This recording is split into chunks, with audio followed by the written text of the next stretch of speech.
Are you going to condemn them for cutting off food, water, and electricity to Gaza, another war crime called collective punishment? Did it ever cross your mind to condemn Israel when they assassinated Palestinian journalist Shireen Abu Akleh in broad daylight, or when they brutalized the people carrying her coffin peacefully, or when Israeli snipers killed innocent peaceful protesters throughout the March of Return?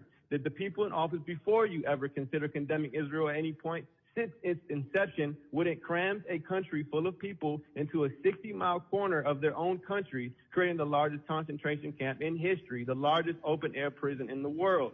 The answer is a resounding no. You never considered it, nor did your ancestors. But unfortunately for you, times have changed. The world is increasingly aware of the crimes of Israel and increasingly aware of the framework of politicians who enable their continued apartheid by resolutions such as these.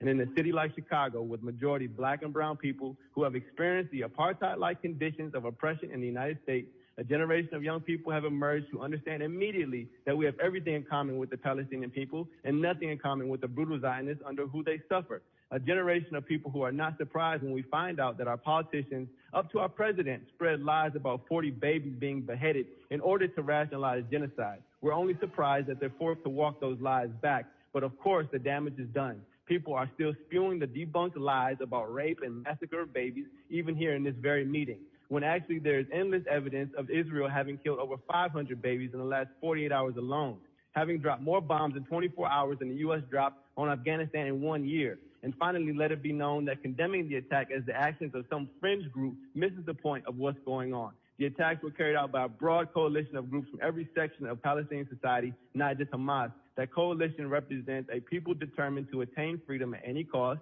and they have arrived at this point in the face of a broad coalition of right-wing Zionists and their supporters like those in the city council who would start a meeting with a prayer calling for their attempts at freedom, a second Holocaust, where are so silent you could hear a rat piss on cotton when innocent, peaceful Palestinians are annihilated day in and day out like the Native Americans of this country. If it were another time, these same people would be condemning Africans for rebelling against their slave masters during slavery, such as Nat Turner or in the Haitian Revolution. Thank you.